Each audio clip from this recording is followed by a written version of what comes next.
ప్రభువునందు ప్రియ దేవుని బిడ్డలారా, నేటి వాక్య ధ్యానము కొరకు సహకారాన్ని ఇస్తున్న కుటుంబం ఏలూరు పడమర వీధి వాస్తవ్యురాలు శ్రీమతి ముత్యాల సంతోషమ్మ టీచర్ గారు మరియు వారి కుటుంబ సభ్యులు సహకారాన్ని ఇస్తున్నారు.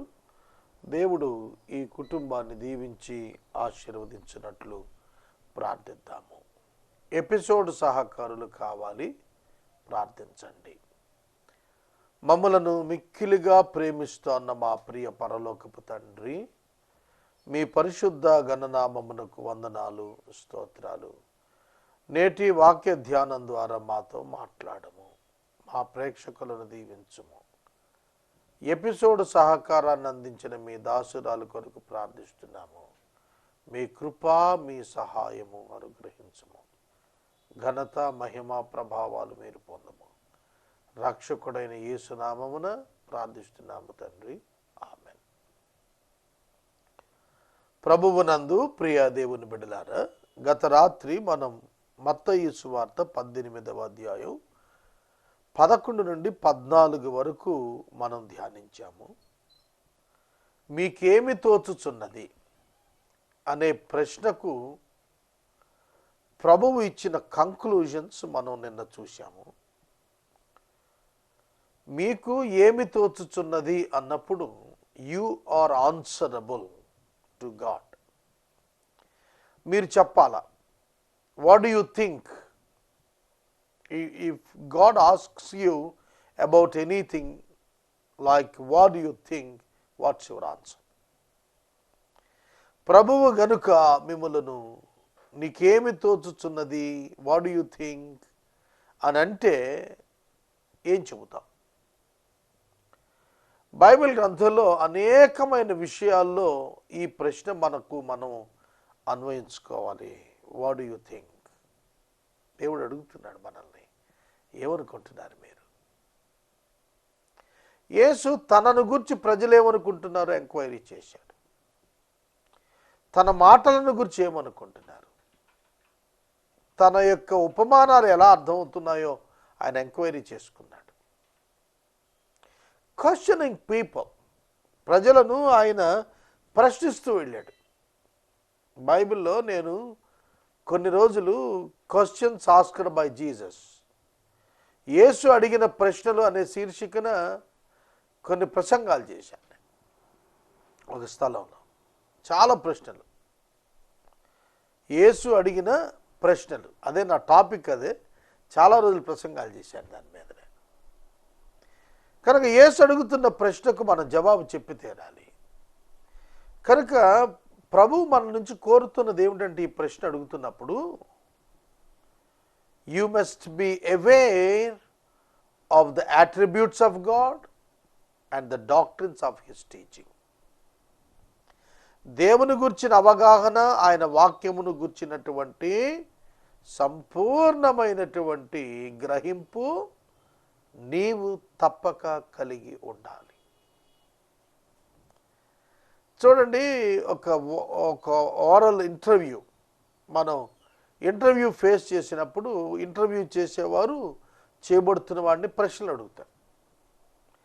ఆ ప్రశ్నల వలన ఏం తెలుస్తుందంటే, ఇంటర్వ్యూ చేసేవానికి చేయబడుతున్న వాని యొక్క standard of learning or the standard of the knowledge తెలుస్తుంది.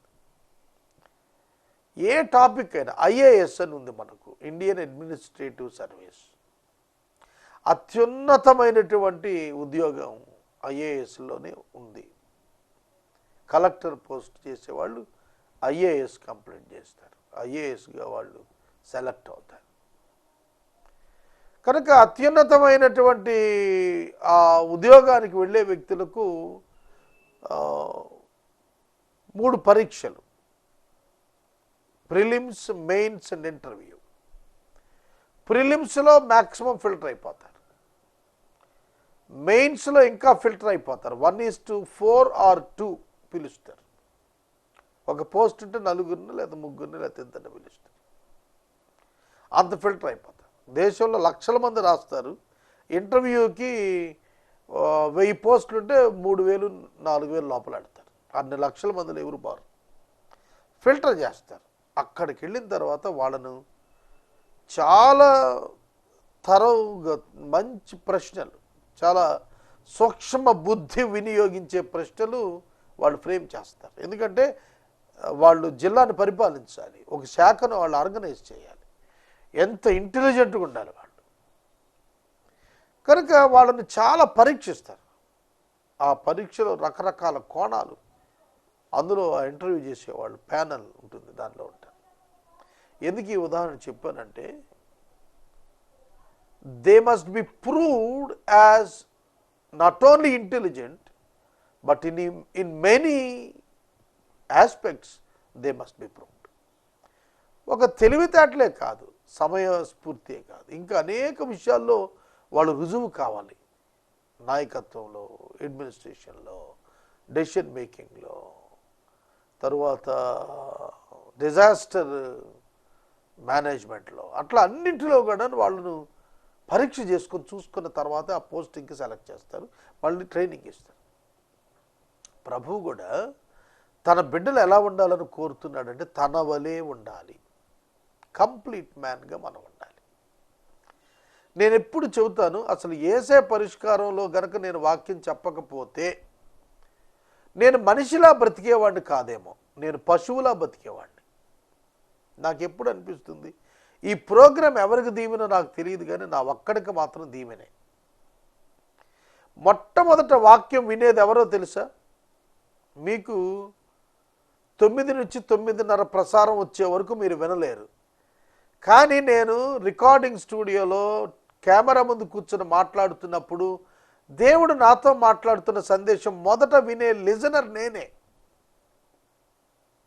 కనుక I enjoy the message given by God. నేను దేవుడిచ్చే సందేశం చెబుతూ ఉండగానే ఆనందిస్తాను. ఎందుకంటే I feel that it is for me, అది నా కోసమే అని నేను భావించినప్పుడు ఎంతో బలపరచబడతాను, ఎంతో హెచ్చరించబడతాను, ఎంతో ఆనందిస్తూ ఉంటాను.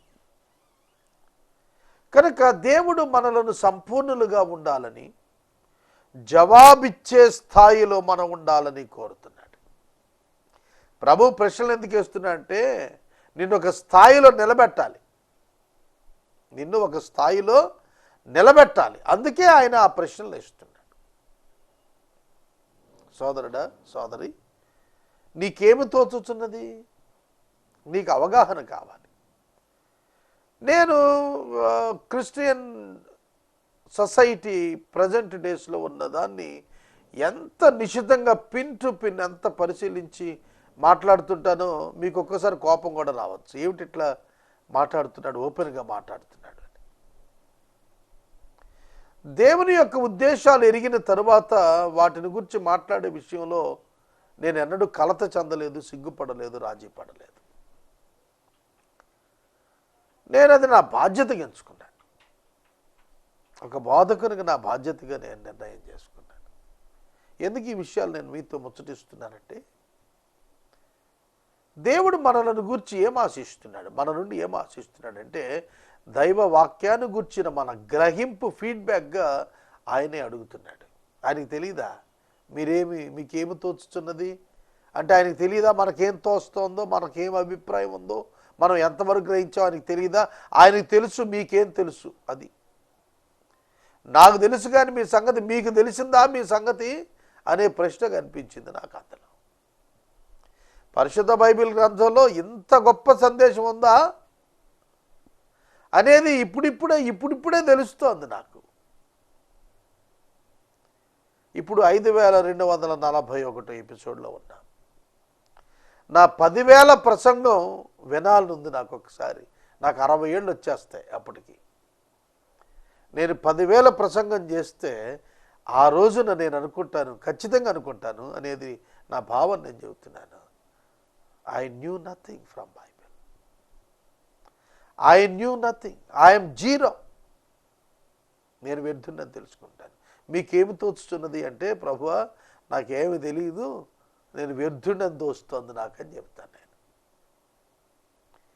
చూడండి, ఇక్కడ ప్రభువు చెప్పినటువంటి దానిలో ఆయన యొక్క సంతోషాన్ని గురించి మాట్లాడాడు.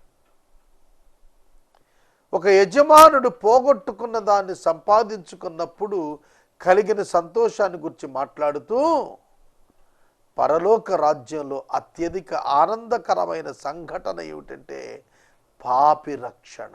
పాపి రక్షణ. ఒక పాపి రక్షించబడటం దేవునికి అత్యానందభరితమైన సంఘటన. పరలోకంలో దేవదూతలు కేరింతలు కొట్టే సందర్భం ఏమిటంటే పాపి రక్షణ. మనుషుల బాప్తిస్మాలు కాదు. చాలామంది బాప్తిస్మం చేత మోసపోతున్నారు. బాప్తిస్మం ఎవరు తీసుకోవాలి? రక్షణ పొందుటక, పొందినామని తెలియజేయుటక? రక్షించబడ్డామని తెలియచేయుటకు బాప్తిస్మం, రక్షణ పొందుటకు బాప్తిస్మం కాదు. విశ్వాసము ద్వారా కృపచేత నేను రక్షించబడ్డాను, ప్రభువు నన్ను రక్షించాడు, ఆ నిశ్చయత నాకున్నది. ఇదిగో నేను రక్షించబడ్డాను గనుక నేను బాప్తిస్మములో సాక్ష్యం ఇస్తున్నాను. ఏమని? నేను రక్షించబడ్డాను అని చెప్పే సాక్ష్యం బాప్తిస్మం. అర్థమైందా? కనుక బాప్తిసం తీసుకుని నేను రక్షణ పొందాను, పలానా రోజున బాప్తిసం తీసుకున్నాను అంటే తప్పు statement. Baptism never saves you. The grace of God only can save you. కృప ద్వారా రక్షించబడ్డామే తప్ప నీటి బాప్తిస్మం ద్వారా రక్షించబడలేదు. కనుక ప్రభువు సంతోషించేటువంటి సందర్భం మనము దేవునితో సంబంధం, సహవాసం కలిగి ఉండటానికి వచ్చి. దీని విషయం మీకేం తోస్తుంది? ఇది ఆయన ప్రశ్న. కనుక మనం దైవ చిత్తాన్ని గురించి కూడా ఇందులో మనం చూస్తాం. మీ తండ్రి చిత్తము అనే పదం కనిపిస్తుంది. తండ్రి చిత్తం. What is the will of God? What do you think about the will of God? ఇది క్వశ్చన్ మనకి. What do you think about the will of God? దైవ చిత్తం గురించి ఏమనుకుంటున్నావు? దైవ చిత్తము గురించి నువ్వేమనుకుంటున్నావు? చాలా సందర్భాల్లో మనం నిరాశ, నిస్పృహలకు గురైపోతూ ఉంటాం. అనుకున్న పనులు సాగటం లేదు, అనుకున్నట్టుగా స్థిరపడలేకపోతున్నాం, అనుకున్నట్టుగా సాధించలేకపోతున్నాము. ఎటు చూచినా వ్యతిరేక పరిస్థితులే, ఎటు చూచినా నష్టమే, చేతి నిండా డబ్బు లేదు. ఇలా అనేకమైన నిస్పృహ, నిరాశ ఆవరించిన పరిస్థితులను వైపు మనం చూచి కుమిలిపోతుంటాం. కానీ దాని వెనుక దైవ చిత్తాన్ని మనం గుర్తిస్తే మనం ఎన్నడూ కూడా ఆ నిరాశ, నిస్పృహల వైపు చూడం. నయమాను స్వస్థత పొందినప్పుడు పొందిన ఆనందం, నయమాను వ్యాధిగ్రస్తుడిగా ఉండగా పడిన బాధ కంటే అతి ఎక్కువ ఆనందాన్ని పొందాడు. ఆ బాధ, ఆ వ్యధ, ఆ జుగుప్సత, ఆ తిరస్కరణ అతని జీవితంలో పొంది ఉండకపోతే తాను స్వస్థత పొందినప్పుడు వచ్చిన ఆనందం సామాన్యమైన ఆనందం కాదు. బంగారం ఇస్తానయ్యా, నీ దేశం మట్టివ్వని అడిగాడు. అది ఆనందం. He valued God. దేవుని గురించి తెలుసుకున్నాడు. దేవుని ప్రభావం ఎంతో లెక్కించుకోగలిగాడు. దేవునితో సంబంధం ఏంటో పొందాడు. దేవునితో సహవాసం ఏంటో పొందాడు. ఆ ఆనందంలో ఉన్నటువంటి సంతృప్తి ఏంటో చూశాడు. దేవుని గుణలక్షణాల్లో ఉన్నటువంటి మాధుర్యం అనుభవించాడు. కేవలం శారీరక సంబంధమైనటువంటి ఆరోగ్యమే కాదు, దేవునితో తనకు కలిగిన ఆనందాన్ని గురించి నేర్చుకోగలిగాడు. దేవుని ఆరాధించాలనేటువంటి కాన్సెప్ట్లోకి వచ్చాడు. అయ్యా, నేను వెళ్ళి భోజనాలు పెట్టి కృతజ్ఞతా కూటం పెట్టి నా దేహం కనపరుస్తాను అలా, నేను వెళ్ళి ఆరాధన చేయునప్పుడు అని మాట్లాడాడు. అర్థమవుతుందా? అతడు పొందినది శారీరక స్వస్థత, నయమాను. కానీ నయమాను ఎలీషాతో మాట్లాడుతున్న మాట ఆరాధనను గూర్చిన మాట. తాను ఆ పాలస్తీనా మట్టి మీద నిలబడి ఆరాధన చేయటానికి మట్టికి బంగారం బదులిస్తానన్నాడు. ఎంత కృతజ్ఞత! శరీర స్వస్థతను గురించిన ఆనందం కంటే అతడికి కలిగిన రక్షణానందం గొప్పది. కనుక దైవ చిత్తాన్ని గురించి మీరేమనుకుంటున్నారు? దైవ చిత్తం గురించి మీరేమనుకుంటున్నారు? యేసే పరిష్కారంలో డబ్బు లేని కారణంగా ఎన్ని శ్రమలు, ఎన్ని బాధలు, ఎంత దీనత్వమో అనుభవించాం మేము. తెలుసునా? కొన్ని సందర్భాల్లో క్యాసెట్ 75 రూపాయలు పెట్టి కొనటానికి లేక పాత క్యాసెట్స్ మీద రికార్డింగ్స్ చేస్తూ, సిటీ కేబుల్లో ఒక క్యాసెట్ 75 రూపాయల క్యాసెట్తో 6 ప్రోగ్రామ్స్ చేయొచ్చు. అంటే మనకు 15 రూపాయలు వర్త్ పడుతుంది. ఆ రోజుల్లో 15 రూపాయలతో క్యాసెట్ ఇవ్వలేని రోజు.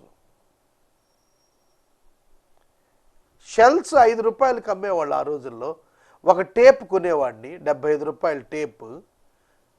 షెల్స్ కొనుక్కొచ్చేవాడు. ఆ షెల్స్ కట్ చేసి టేప్స్లో, ఆ టేపుల్లో చుట్టి ఆ టేపులు తీసుకెళ్ళి ఇచ్చేవాడిని వర్త్ ఆఫ్ 20 రూపీస్తో. అవి లేక నేను ఎన్నో రోజులు ఇబ్బంది పడ్డాను. ఎవరైనా 50 రూపాయలు చందా ఇస్తే వెళ్ళి 10 షెల్స్ కొనుక్కొచ్చుకునేవాడిని. 20 రూపాయలు చందా ఇస్తే ఒక టేప్ తెచ్చుకుని ముక్కలు చేసుకునేవాడిని. ఆ రోజు నాకు అర్థం కాలేదు, ఏమిటి ఇట్లా వెళుతోంది అనుకున్నాను. కార్యాలయంలో అద్దె కార్యాలయం అద్దె కట్టలేక ఖాళీ చేసిన దినాలు, సిబ్బంది అందరూ వదిలి వెళ్ళిపోయిన దినాలు, అన్ని దినాలు జ్ఞాపకం చేసుకున్న తర్వాత ఇవాళ ఇప్పుడు మనం ఎన్ని రికార్డ్స్ వచ్చాయండి యేసే పరిష్కారానికి. ఇండియా బుక్ ఆఫ్ రికార్డ్ వచ్చింది, ఏషియా బుక్ ఆఫ్ రికార్డ్ వచ్చింది, Limca book of record qualify అయ్యింది, గిన్నీస్ బుక్ ఆఫ్ రికార్డ్కి టైటిల్ క్లియరెన్స్ వచ్చింది, వరల్డ్ రికార్డ్స్ యూనివర్సిటీ రికగ్నైజ్ చేసింది. కనుక గాడ్స్ ప్లాన్ ఈజ్ దిస్. దేవుని ప్రణాళిక ఇలా ఉంటే మనం ఏం చేస్తామంటే దేవుణ్ణి నిందిస్తూ ఉంటాం. What do you think? ఇవాళ నా ప్రసంగం అంతా వాట్ డూ యూ థింక్? ఏమనుకుంటున్నావు? ఏం ఆలోచిస్తున్నావు? నువ్వు అసలు ఏమని భావిస్తున్నావు? దేవుడి గురించి ఏమనుకుంటున్నావు? ఆయన చిత్తాన్ని గురించి ఏమనుకుంటున్నావు? అయ్యో నాకు సొంత ఇల్లు లేదే, అయ్యో నేను చదువుకోలేకపోయానే అని బాధపడుతూ ఉన్నావా? నాకు కూడా ఎప్పుడు ఒక బాధ ఉండేదండి, థియలాజికల్ ఎడ్యుకేషన్ చేయలేకపోయాను. నేను మినిస్ట్రీకి 1990లో వచ్చాను. 90లో వచ్చినప్పుడు నేను హైదరాబాద్లో భారత్ బైబిల్ కాలేజీలో బీటెక్ చేద్దామని చెప్పి అనుకున్నాను. కానీ కుదరలా, పరిస్థితులు అనుకూలించలా. విశ్వవాణి రేడియోకి పోయాను. అక్కడున్నప్పుడు కూడా అనుకున్నాను ఏదైనా డిగ్రీ చేస్తే బాగుంటుంది అని. అక్కడ కుదరలేదు. తర్వాత ఏజెన్సీ మినిస్ట్రీకి పోయాను. ప్రారంభం నుండి కూడా నేను పాస్టర్స్కి, ఇవాంజలిస్టులకి వాక్యం నాకు తెలిసిన దాన్ని చదువుకున్న దాంతో ట్రైనింగ్లు ఇస్తూ పోయేవాడు. బైబిల్ తరగతులు పెట్టుకుంటూ పోయాను. సెల్ఫ్ మేడ్ చదువుకుంటుండేవాడు, వాటితో సిద్ధపరచుకుని వెళ్తుండేవాడిని. ఆ తర్వాత కొన్ని సంవత్సరాలు తర్వాత హెచ్బిఐలో జాయిన్ అయ్యాను బీటీహెచ్ కొరకు. హిందుస్థాన్ బైబిల్ ఇన్స్టిట్యూట్ ఏలూరులో పెడితే ప్రథమ స్టూడెంట్గా జాయిన్ అయ్యి నాతో ఒక 25 మందిని జాయిన్ చేశాను. వాళ్ళందరూ పట్టభద్రులు అయ్యారు, నేను మధ్యలో మానేశాను. చాలా వింత అనిపింది, నాకు థియలాజికల్ ఎడ్యుకేషన్ లేదే. నేను ఆనరరీ డాక్టరేట్ పొందిన తర్వాత, బిషప్ కాన్సక్రేషన్ పొందిన తర్వాత రాజమండ్రిలో BTh, BD, MDU, MTh and doctorates వాళ్లకు స్నాతక ఉపన్యాసం చేయడానికి నన్ను తీసుకెళ్ళారు. I admired like anything. నేను అసలు ఆలోచన చేయలేకపోయాను, ఏమిటి అసలు నాకు దొరికిన భాగ్యం.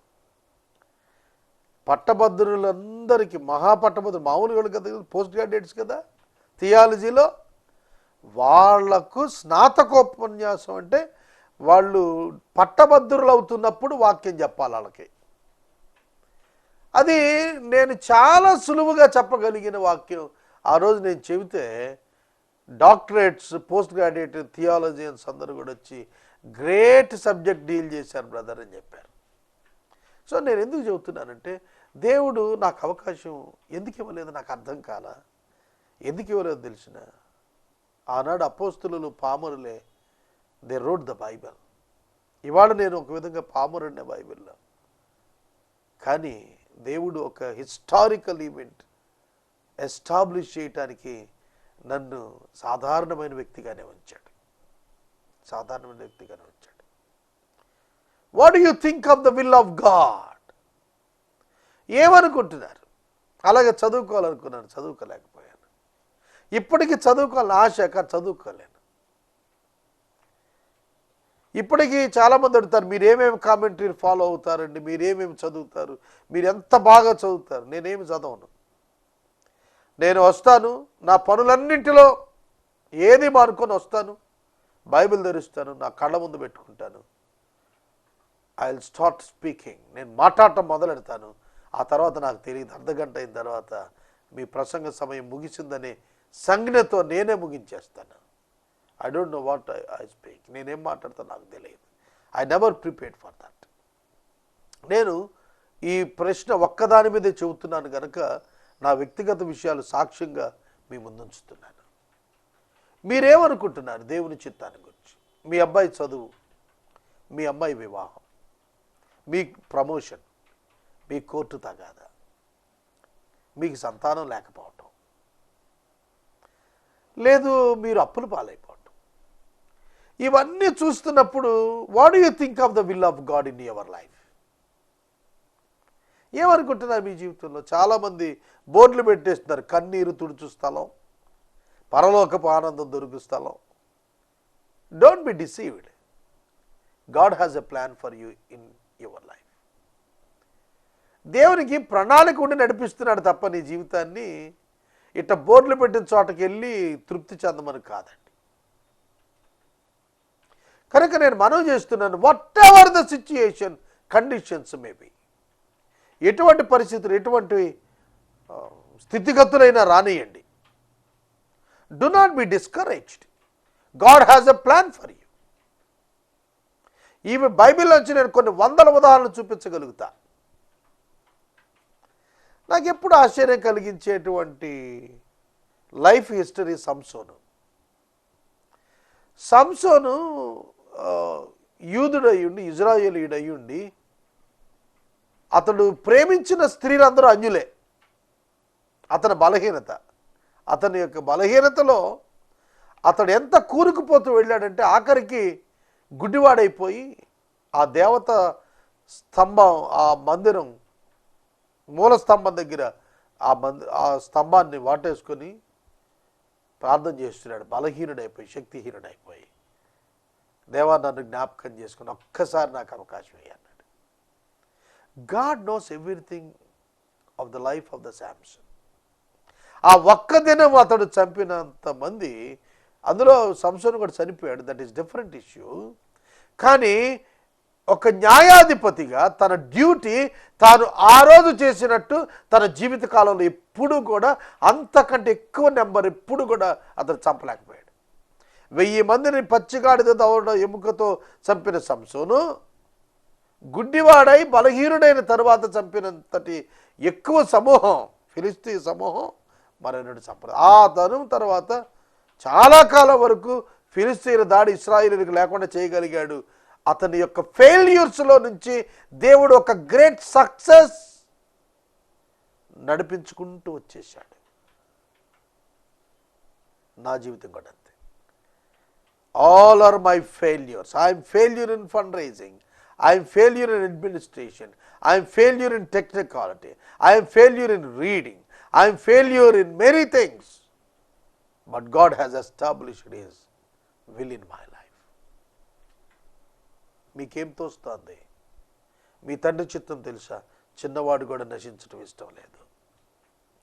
కొరింథీయులకు పౌలు గారు రాస్తూ అన్నాడు, ఘనులైన వారిని హీనపరచడానికి సామాన్యులను ఎంచుకున్నాడు అన్నాడు, నీచులను ఎంచుకున్నాడు అన్నాడు, పామరులను ఎంచుకున్నాడు, విద్యాధికుల్ని జ్ఞానుల్ని వెరివారిని చేయడానికి అజ్ఞానులను ఎంచుకున్నాడు అన్నాడు.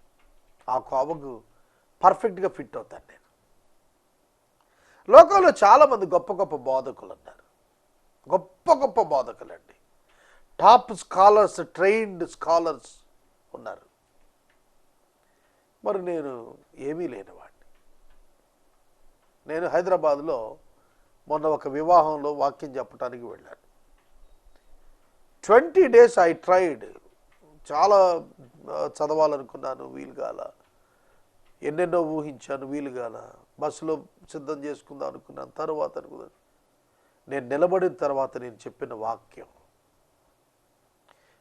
There I'm not important, the programme and the bride and the bridegroom and their future is important for God. God has spoken through me. దేవుడు ఇచ్చిన సందేశం ఆశ్చర్యపడ్డాను. నేను ఇప్పటికీ ఆశ్చర్యపడుతున్నాను. ఎంతకాలంగా బైబిల్ చదువుతున్నానో తెలుసా? నేను 25 సంవత్సరాలు చదువుతున్నాను. అంతకుముందు చాలాసార్లు చదివాను. సేవకొచ్చే 25 ఏళ్ళు దాటిపోయింది. The beginning day of Adam and Eve is the wedding day. అది నేను మాట్లాడిన మాట. I never expected. God has given me the greatest truth on that day. కనుక మీకేమి తోచుతున్నది? దేవుని చిత్తం ఉన్నది. ఆయనకు కొన్ని చిత్తం ఉన్నది, ఆయనకు కొన్ని విధానములు ఉన్నవి, ఆయనకి ఒక ఆలోచన ఉన్నది. That will be fulfilled in your life. నా జీవితంలో అది నెరవేర్చబడుతుంది. అమ్మ సిక్ అయి బెడ్ మీద ఉంది. ఎందుకు అట్లా ఉంది? మనసు బాధపడుతుంది చాలా సందర్భాల్లో. కానీ ఆయనకు తెలుసు ఆయన ఏదో చేస్తున్నాడు, ఆయనకి ఏదో ప్రణాళిక ఉంది అందులో. దాని ద్వారా ఆయన ఏదో చేయబోతున్నాడు, ఆయన చిత్తం నెరవేర్పులోకి వెళుతున్నాడు. He is in control of everything. Who am I? నేనెవరిని? Who am I to question? Who am I to judge? కనుక ఓపికగా దేవుని పైన ఆధారపడటం నేర్చుకోగలిగాం. డబ్బు, వైద్యం ఏమీ చేయలేదని నేర్చుకోగలిగాం. మనుషుల సహాయం వ్యర్థమని నేర్చుకోగలిగాం. నేను ముగిస్తున్నాను. What do you think? ఏమనుకుంటున్నావు? నీ ఆలోచన ఏమిటి? వాళ్ళ నీ అభిప్రాయం ఏమిటి? నీ గ్రహింపు ఏమిటి? నువ్వెంత నేర్చుకున్నావు బైబిల్ నేర్చుకోవటం అంటే ఆ చివరి ఈ చివరికి క్విజ్ కొరకు కంటద బట్టి కోటీశ్వరుడు అయ్యే కాంటెస్ట్లో పోటీ చేయటం కాదు. దాని ప్రకారం బ్రతకటం, దాని గ్రహింపును జీవించటం, దాని నీడన ఆశ్రయించటం, ఆశ్రయం పొందటం. ఇవి నీ జీవితంలో ఉన్నాయా? What do you think? ఏమని ఆలోచిస్తున్నావు? ప్రార్థన చేస్తాను. నేటి వాక్య ధ్యానానికి సహకారం ఇచ్చిన కుటుంబం, పడమర వీధి వాస్తవ్యురాలు, వృద్ధురాలు తల్లిగారు ముత్యాల సంతోషమ్మ టీచర్ గారు. ప్రతి మాసం సహకరిస్తారు వీరికి నా హృదయపూర్వక ధన్యవాదాలు. ఈ మాసం 7 దినాల్లో ఒక్క ఎపిసోడ్ వచ్చింది. గత మాసం 31 దినాల్లో 10 ఎపిసోడ్స్. టోటల్ 38 డేస్లో 11 ఎపిసోడ్స్. కనుక క్రూషియల్ టైం. రెస్పాండ్ కండి. ప్రార్థిద్దాం. ప్రార్థన. మమ్మల్ని మిక్కిలిగా ప్రేమిస్తున్న మా తండ్రి, వందనాలు. మా జీవిత అనుభవాల ద్వారా మీరు మాతో మాట్లాడుతున్నారు. మీ చిత్తము గుర్తెరుగుట మాకెల్లరకు నేర్పండి ప్రభు. గెత్సెమనే వనంలో మీ ప్రార్థనలో మీరు చెప్పిన మాట, నీ చిత్తమే సిద్ధించునుగాక. కనుక నీ చిత్తం ఉన్నది, అది నెరవేరుతున్నది. మేము కంగారు పడక కొనసాగుటకు సహాయం చేయము. ముత్యాల సంతోషం తల్లి గారు వృద్ధాప్యాన్ని ఉన్నారు. వారు ఇచ్చిన సహాయం బట్టి మీకు కృతజ్ఞతలు. మీ దాసురాలు దీవించి దీర్ఘాయుష్మంతురాలు చేయండి. యేసు నామమున అడుగుచున్నాం తండ్రి, ఆమేన్. మన తండ్రి అయిన దేవుని ప్రేమ, కుమారుడైన యేసయ్య కృప, పరిశుద్ధాత్మని అన్యోన్య సహవాసం సదాకాలం మనందరికీ తోడైండును గాక. ఆమేన్.